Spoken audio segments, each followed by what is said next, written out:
Hello, hello, you fabulous interior design professional, you. I'm so glad you're here. I'm Kimberley Seldon. I'm still an interior design professional with real clients and real budgets just like you. And you have tuned in for a very, very special episode.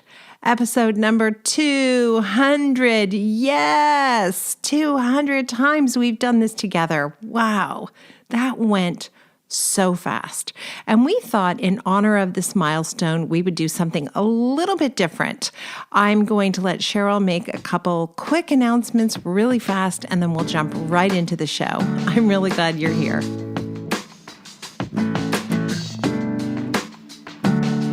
I can't even believe it. Number 200. Wow, 200 episodes. That feels like such a huge milestone. And you'd think one milestone would be enough for the week, but this week we are also launching episode 1 of our members only podcast. So as we head into the holidays, we're doing a couple of repeat episodes. So we thought we would leave our members with a little, happy holidays before we take that little break. So in addition to launching episode 200 today, we'll also be airing episode 1 of the Business of Design Members Only podcast on Thursday. But that's really it for my announcements for today. I know you have an ambitious task ahead of you for this episode, so good luck with that. But to all of our listeners, our members around the world, happy and healthy holidays to everyone. Take care. Nicely said.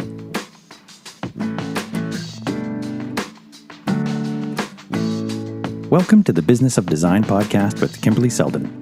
Business of Design is the world's best business training for interior design professionals like you. We have the systems, strategies, and protocols you need to consistently satisfy clients, increase profitability, and run your projects like a boss. Unlike traditional coaching, BOD is a fast track to immediate results. Don't try to do this alone. Join today and you'll have access to hundreds of targeted training modules, plus member perks like BOD live events, member-only podcasts, preferred pricing, and the support of an engaged community of peers. We all know design matters. At Business of Design, we think designers matter too.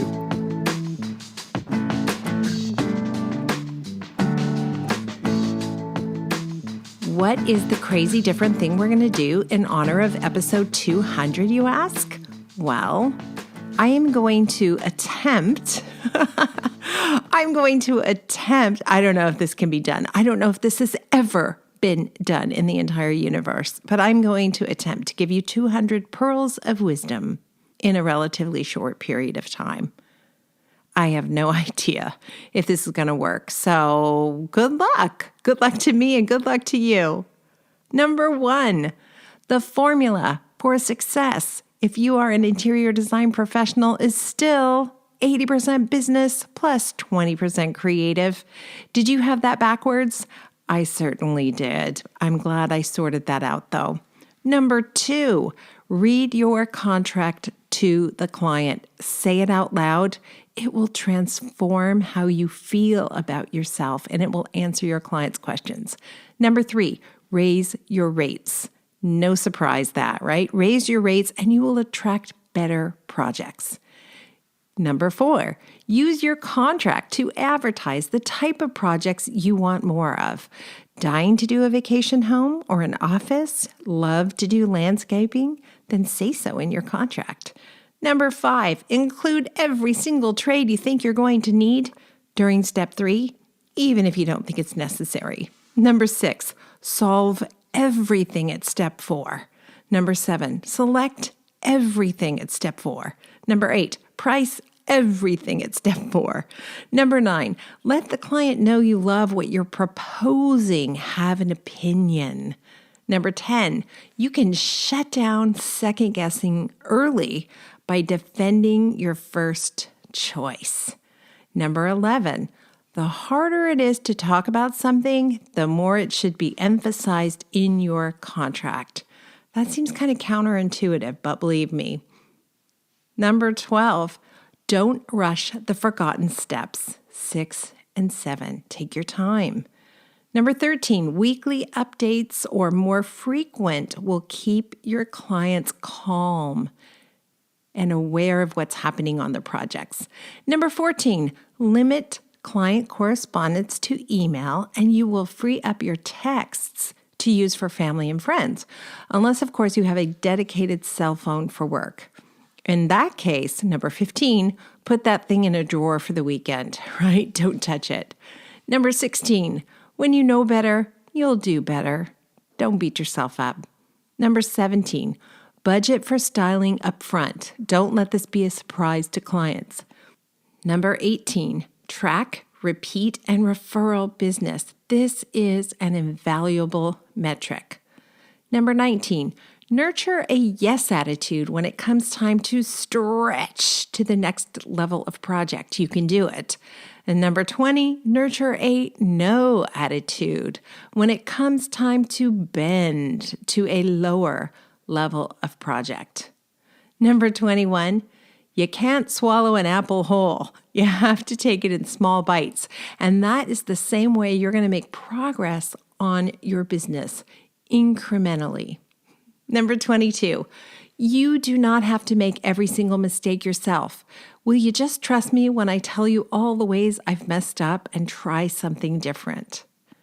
Number 23, the boss should have the fewest emails. Not the most. Number 24, it is always a good idea to consider the stressors and pressures your tradespeople are under. Ask them how you can make their jobs easier. In fact, number 25, take your favorite supplier out to lunch. Ask her how you could do a better job. 26, take your favorite tradesperson to lunch. Ask her or him how you could do a better job. And number 27, take your favorite client to lunch. Ask her how you could do a better job. Such invaluable learning right there. Number 28, you are a brand, whether you like it or not. Number 29, I see this a lot. We self-handicap because we're afraid of the pressure that putting it all out there will put on us, right? We play small, we stay small. Number 30, this is really, really good. Price is a demand management tool. Number 31, hire the person who does the tasks you don't want to do. But before you do that, you should systemize the tasks. Otherwise, I don't think that piece of advice is going to work. Number 32, speaking of hiring, hire a professional photographer and a professional stylist when you want the best images possible. Number 33, there's absolutely no time to rest on your laurels in this business. Constantly seek out new trades and develop new relationships so you know who to call when the phone rings with the next big project. Number 34, offer clients additional services or products when they complement what the client is already buying. In other words, upsell with integrity. Number 35, remember your stories. Don't be afraid to share past experiences with clients, right? Anecdotes assure them that you have the chops for this tough work. Number 6, not number 6. Number 36, there is a nobility in buying good quality. Teach your clients that. Number 37, stay curious if you want to remain relevant. Your clients want you to be the smartest person in the room, so travel, explore, and learn constantly. Number 38, I'm going to steal a quote from English writer Samuel Johnson, who said, "Knowledge is of two kinds. We know a subject ourselves, or we know where we can find information about it. As a designer, you do not have to know everything. You just have to know who to ask." Number 39, if a client phones you to ask what's happening next or what's happening Monday, at least in my office where I have staff, someone's going to get fired. Clients should not have to chase us for information. That means we have done a terrible job at managing their expectations. Number 40, no is a complete sentence. That's a really good one. If you are at the Business of Design conference, you got a gorgeous business card that says just that. Number 41, all bad news gets delivered in person or on the phone. Don't send an email with bad news. Number 42, the cost of a project is always more than the client budgets. Always, 100% guaranteed. Number 43, if you've been relying on the same style, the same tried and true suppliers, and not taking the occasional creative risk, you might be missing out on an opportunity to provide your clients with spaces that are one of a kind. So occasionally step out of your comfort zone. Number 44. Most of us, myself included, need multiple points of reference to really learn something and take it in at a gut level, on a core level. So we listen to the podcast, we watch a video, we attend a webinar, we ask questions. We might even ask the same question a few times until the penny finally drops and the information sinks in and we can finally access it. Number 45. Surround yourself with mature business owners who aren't converplaining. I think that was Leanne Bonnell's word, that there's a difference between having a conversation, a frank, candid conversation about what could go better on projects, and having a conversation where you're just really complaining about the clients. That's kind of a waste of our time, right? Number 46.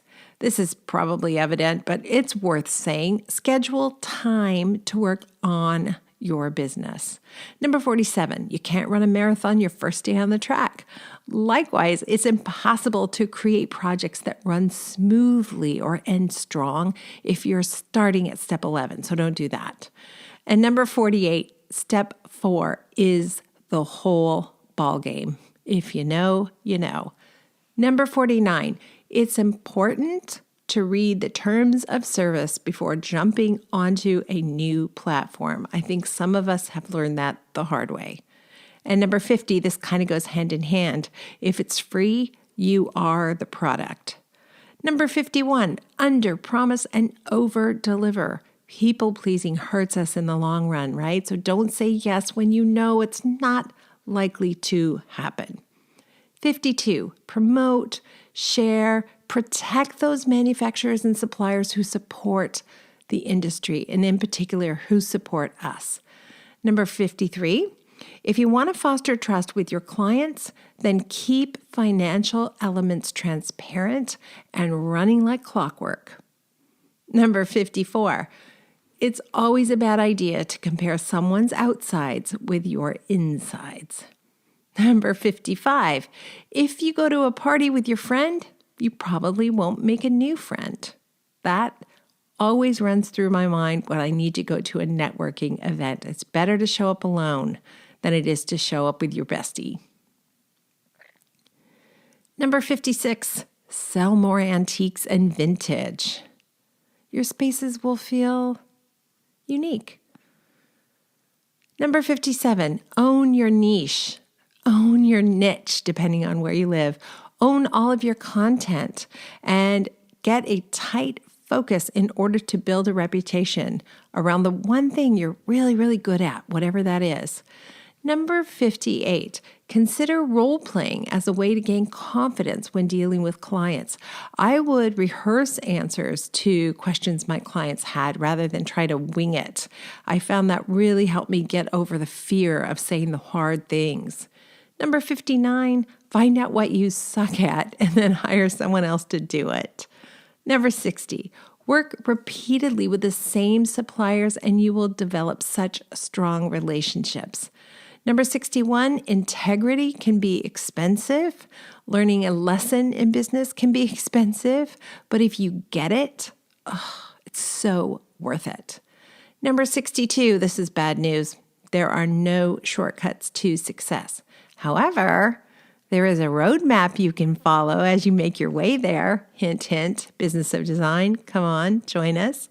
Number 63, practice stepping away from heated conversations. I've tried this. When a client or a trade raises his or her voice to you, don't match the volume. Instead, back up, speak more quietly, or even ask for time to consider what's being said. I like to accept responsibility if that's what needs to happen for the situation, and assure the person that I want to make the situation right.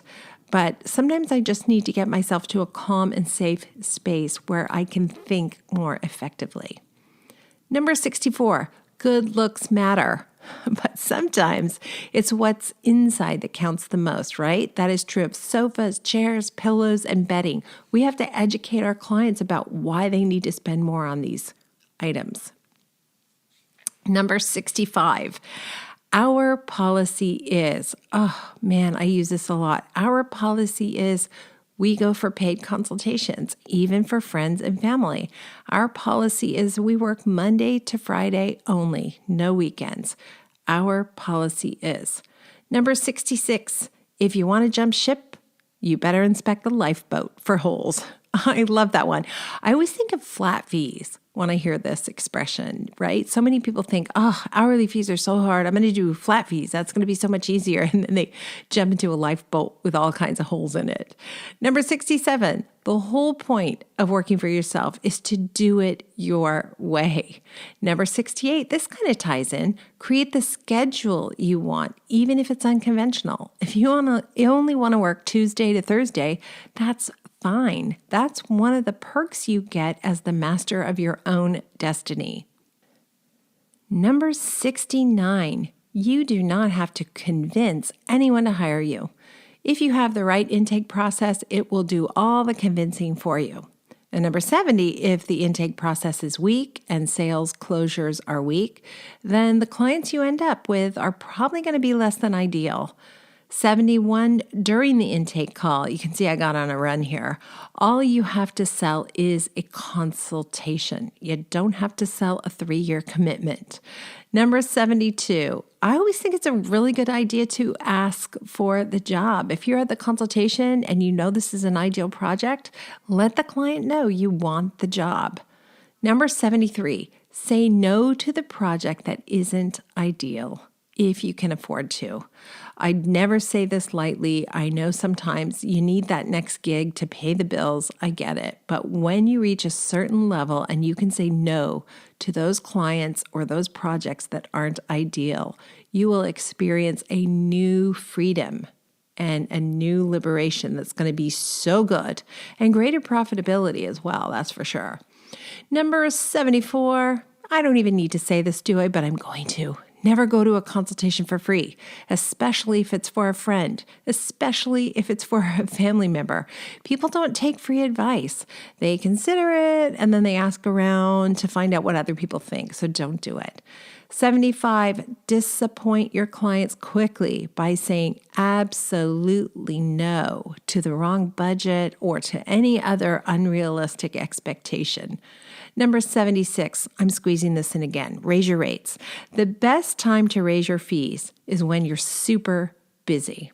Number 77, your contract should answer the questions your client has before she has to ask them. I'm going to say that again because I messed it up. Your contract should answer the question. I'm going to say it a third time. Your contract should answer the questions your client has before she has to ask them. That's a mouthful. All right, I'll move on to 78 now. Spell out how you manage the client's money in your contract. Number 79, retainers save lives. All right, it's not true, but they are invaluable to making sure you always get paid. Number 80, increase the size of your retainer. Now, just do it. I don't even have to know what your retainer is. I know it's too small. Number 81, 90% of the time, issues with money can be solved with the right retainer. You see, I'm on a roll. The retainer, super important. Number 82, use we language in your contract. Even if you're a solopreneur, you can't do this job alone and get comfortable using we language. Number 83, give yourself time to know a space, your client's space during step 3. Don't rush, snoop, open the drawers, open the cabinets, find out what's organized and what isn't. Number 84, also during step 3, spend as much time as possible, the most time on the most challenging aspects of the job. And number 85, thoroughness leads to scope creep. Scope creep, is awesome. Number 86, spend a good half a day preparing for step 4. Number 87, block out chunks of time in your calendar and focus on the client's project rather than jumping from project to project and task to task. Number 88, blue sky, dream big. I really do try to, at least I aim to wow my clients with at least one or two of the items I'm going to present to them. Number 89, don't bother trying to meet a made-up budget. Price the client's wish list. Number 90, quote requests save lives. Okay, that's also not true, but they are invaluable if you want to get an accurate quote or estimate from your trades, right? 91, during the presentation, work in a very specific order and do not deviate. 92, as long as you're at it, nod your head and allow your clients to nod along with you. Number 93, the only approval you need from a client is a check. If they're signing papers and samples and oh my gosh, you're working way too hard. Number 94, I don't order anything without a check. Order nothing without a check. Number 95, or money. I know sometimes money doesn't come in a check these days. You know what I'm talking about. Number 95, promise nothing regarding timelines until you are absolutely positive you can deliver.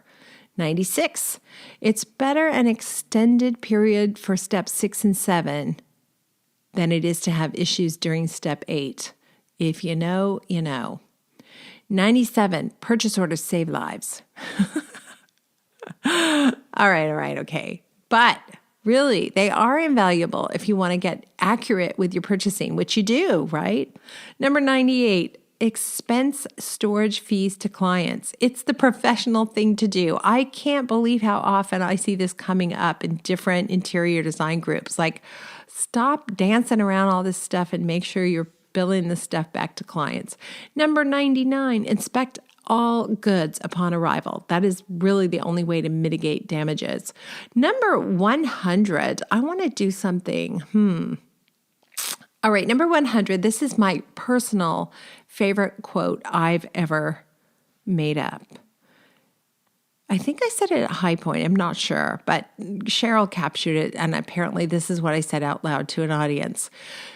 100, number 100. You can watch a video on YouTube and learn how to give yourself a relaxing massage, or you can go to the Four Seasons and have Sven do it. These are two different experiences, and only one leads to you wanting a cigarette afterwards. There you go. Ooh, we've gone halfway. Look at that. All right, number 101. Ask trades about their timing, but don't dictate. Let them lead and respect and protect the time period they need. I've had nothing but trouble when I've tried to rush my trades. 102. Hire a professional cleaning crew from time to time on renovations. It will keep the project site looking neat and tidy, and it gives your trades a nice break. 103. Start on site. In other words, doing the on-site labor when you have everything you need. Don't start before. Number 104. This is a recent learning for me. Don't hide all the setbacks, hiccups, and disappointments from your clients. I made it seem like the job was too easy for too many years. And now I let clients know some of the stuff that happens on site. And I hear often like, oh, wow, I'm so glad you're having to deal with that. And I'm not. Number 105. People will treat you the way you teach them to treat you. And clients are people, by the way, FYI. 106, when you feel better, you perform better. So self-care actually does matter. 107, the right fee builds a better design business. 108, systems, repeatable systems, I should say, create and maintain order, easing your daily burden.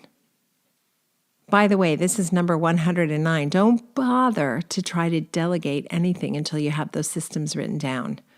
110, create a script for intake. Screen callers. You're looking for ideal clients. 111, would you hire the cheapest lawyer if you needed a lawyer? No. I talk about wanting a neck lift all the time. I would not hire the cheapest plastic surgeon. No. 112, every single time you say yes to something, you say no to something else. What are you agreeing to?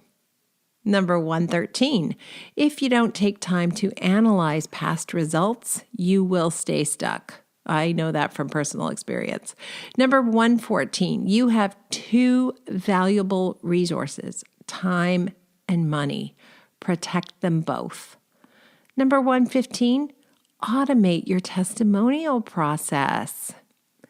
116, accessorizing and styling is a part of the process, not something additional, not something optional. Consider whether or not you even want to take on a project with a client who wants to do their own styling at the end, right? 117, you, the interior design professional, always need to be the one who decides what drawings are required. And 118, don't skimp on the drawing package. It is so much easier to solve problems on paper than it is during the middle of a renovation. 119, never negotiate fees.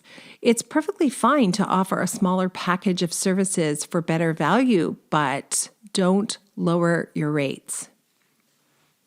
If the client can't afford something, this is number 120, by the way. If the client can't afford something or doesn't want to afford something, that is not your problem. Let it go. 121, guesstimating fees, particularly if you're quoting a flat fee, is such a bad idea. Number 122, clients don't know how to build a budget. They just don't. Number 123, specialize, niche, be the expert. Number 124, we've all figured this out by now, I think. Talent isn't enough. It doesn't matter how great you are at interior design. If you can't run a business, it's over. 125, if you're working as hard as you can and you're still not making ends meet, it's time to challenge your assumptions. You've got to do things differently if you want different results, right? And this is a really good segue to number 126. You are the boss. You make the rules. 127, make better rules. 128, Robert Brault said, and he was quoting, I believe, the Hindu scripture Bhagavad Gita, we are kept from our goal, not by obstacles, but by a clear path to a lesser goal. I am so easily distracted and will sometimes tell myself, I'm just going to do these 3 little things and get them out of the way, and then I'll start working on the important thing. When now I know for sure I should be working on the most important goal first and let some of the other things go.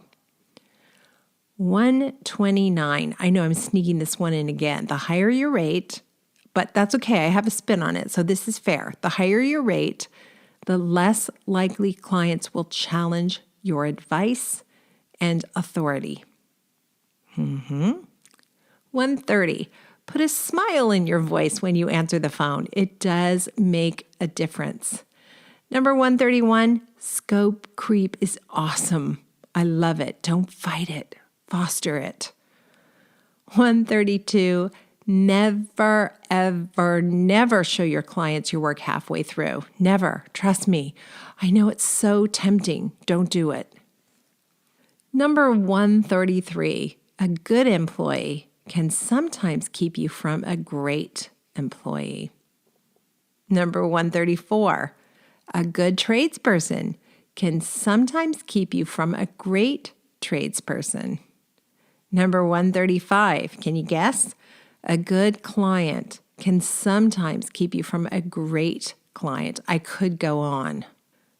I have been a queen of low-level misery at times during my career, when in fact, I should always be thinking about how to improve the experience of running my own company, right? So watch out for those people who work with you or for you who are good when what you really need is someone who's great.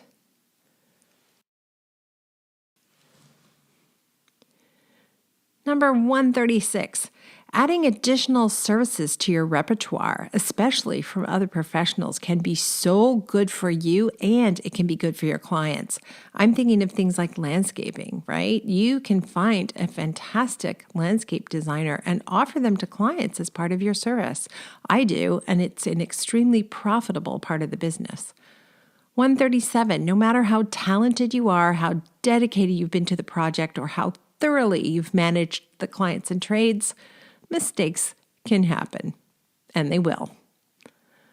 138, every single time you decorate or renovate or remodel for yourself, you gain insight and empathy for the clients you serve, so pay attention. 139, trust is something that is earned. You don't owe it to anyone, and certainly not in the beginning of a relationship. 140, creating one custom pillow is difficult. So imagine doing a whole house. 141, always ask why you didn't get the job. 142, it's okay to be busy. It's okay to book a consultation for 3 weeks or 5 weeks in the future. 143, a brand gives consumers confidence, right? When you see a brand like Nike or Starbucks, it means something, right? You owe it to yourself to lead as a brand. Number 144, people don't buy our service. They buy the belief that we can provide the service. 145, playing small is not being humble. It's being unwise. Who wins from that? No one. 146, it's important for our customers to know that we are motivated by a higher purpose. If we don't show them that, they might assume we're opportunistic. I do that by having a core value statement and a mission statement, among other things.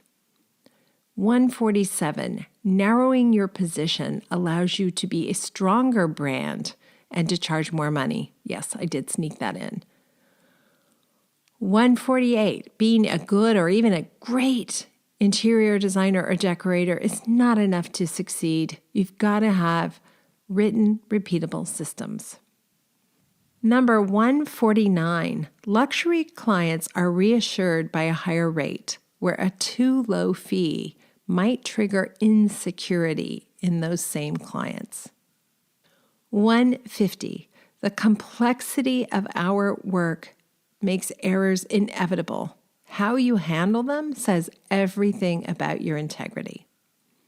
Number 151, not every mistake is one you could avoid or prevent, so you need to have a policy for correcting those errors while getting paid. Number 152, if you're hiring, have them sign a non-compete clause. When it comes to selling number 153, don't sell the thing, sell the experience of the thing. In other words, don't sell your clients marble countertops, sell them the experience of family baking sessions on quiet Sunday mornings. So much more romantic, right? 154, develop strategies for managing different archetypes of client interactions, right? You know what they are. If you have a client who's a flip-flopper, how do you handle that? If you have a client who's aggressive, how do you handle that? 155, it is perfectly fine not to know everything. Hire, outsource, and ask.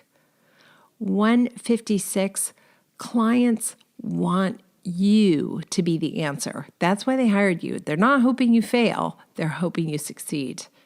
157, weigh the payoff of every task. Are you sure it's a task you should be doing?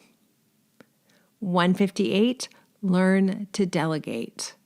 It's not easy to delegate, right? You have to be willing to let your staff make mistakes and fail, and you have to be willing to let them do a task over and over until they get it right. Don't do what I did, which is, here, I'll just do it. Let me finish it. I'll fix it. No, no, no, no, no. 159, rein in after hours contact. Don't accept texts. I don't take texts at all, but if that's how you do it, great. But don't take them after hours. Don't answer emails after hours. Don't pick up the phone after hours. 160, make time off non-negotiable. And this ties into number 161. It's okay to leave some work on the table. 162, if you have too much work altogether, then harness the power of your suppliers. Put them to work. 163, create systems to run the business. In fact, if you are a BOD member and you're going to come to Business of Design Live, we are going to do our first book club on the E-Myth. So if you haven't read the E-Myth yet and you are a Business of Design member, it's going to be our opportunity to talk about this important work.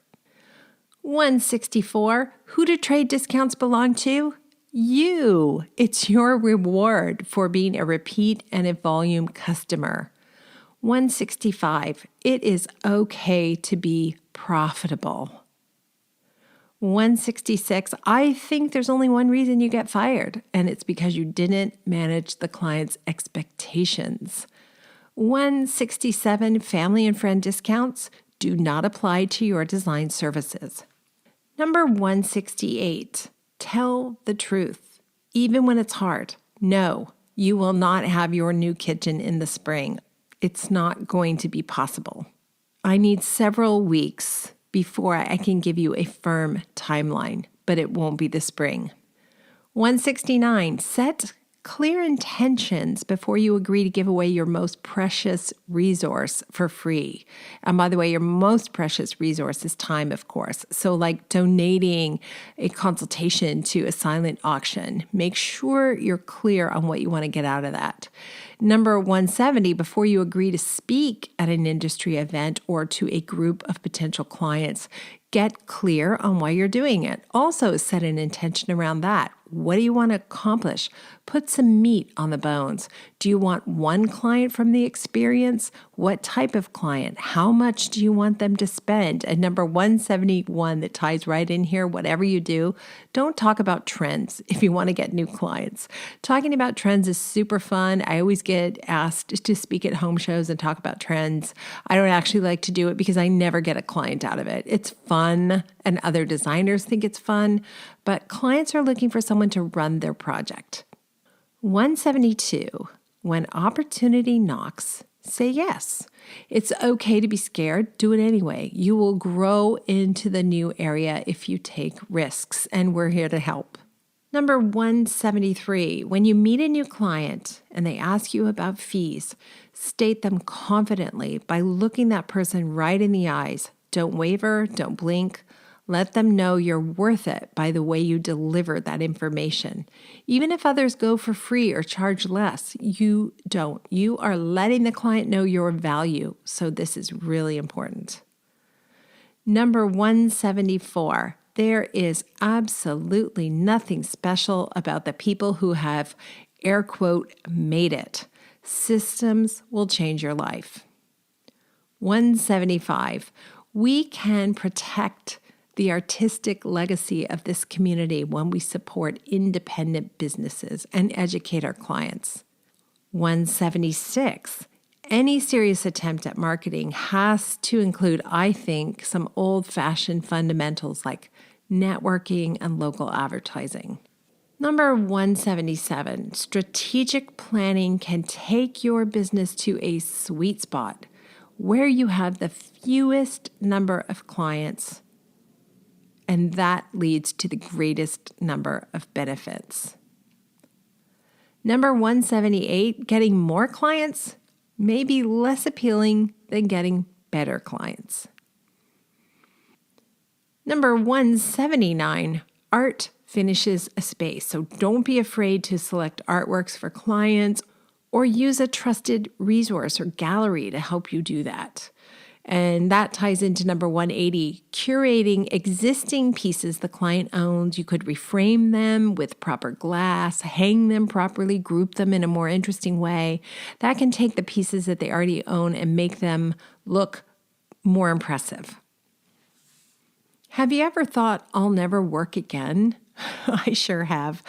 Number 181, it's normal to think you might never work again. Say it out loud and then take steps to move on. You are not alone. Number 182, sometimes the only power we have as creatives is to say no. Say no to the job that won't satisfy you. Say no to the opportunity that doesn't feel right. Say no to the client who isn't good for you. Saying no can be a really powerful way to shape your destiny. Number 183, we are nearing the finish line here. Schooling offers only a small percentage of what we need to succeed in business, right? The rest is on-the-job training.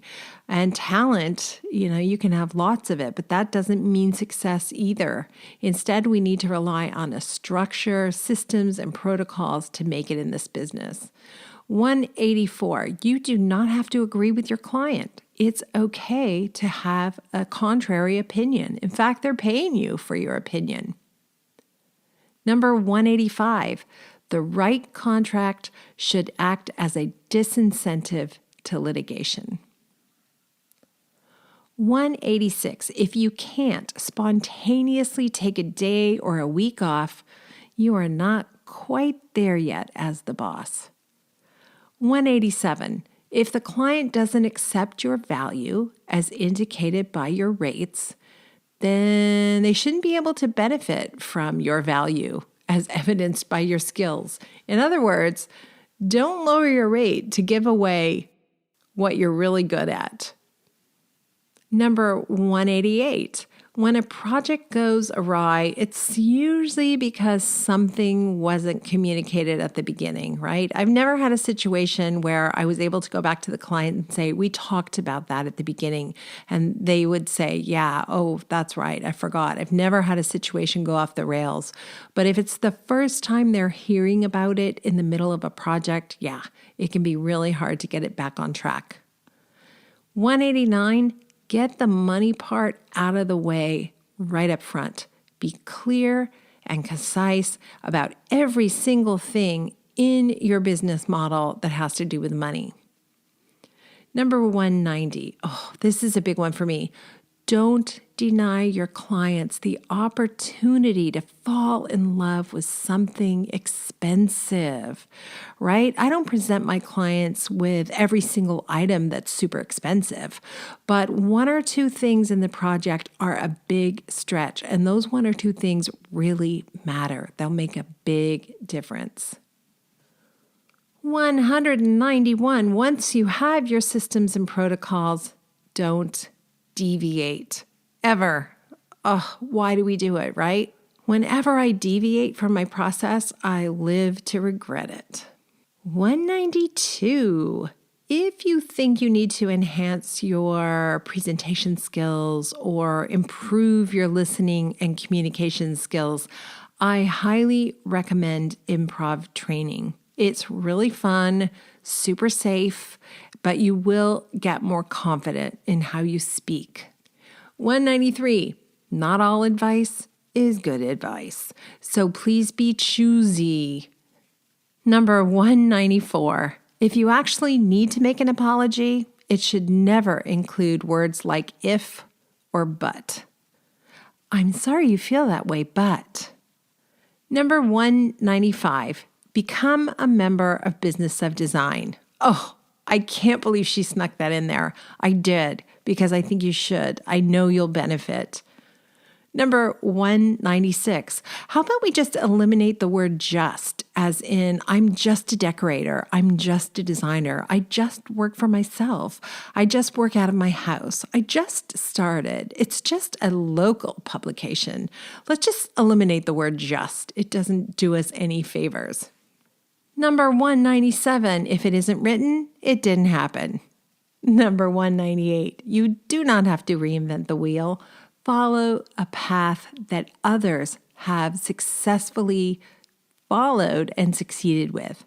Hint, yeah, that's right, back at Business of Design membership. I am shameless. That is horrible. I can't believe I did that to you. But really, 200 is a lot. So I had to little filler in there. Forgive me. Number 199. If you are looking for a fairy godmother to give you permission to take the day off, to raise your rates, to say no to the wrong customer, to quit work at 3 o'clock so you can get to your yoga class, then you have found her. I am your fairy godmother. Yes, it is okay. You can do all of those things for yourself right now, today. You're welcome. And number 200, you are not alone. I'm not alone. I'm so grateful you're there. No matter what challenges you are facing, whether you've created them yourself or you've inherited it thanks to a client or a trade, this community has been there, done that. You couldn't surprise me or shock me if you tried, I promise. No one has failed more frequently than I have. You are not alone. Thank you so much for letting me be part of your success story. This has been one heck of a ride, you guys. Episode 200. Stay healthy, stay well. Happy holidays, however you're celebrating this year. Until next time. Thank you for being part of the Business of Design community and supporting BOD's mission to improve the industry one design business at a time. It's time for you to take the next step and join Business of Design. Like thousands of design professionals in 50 countries around the world, you'll find the systems, strategies, and protocols you need to dramatically improve your business and transform your life. What are you waiting for? Start today.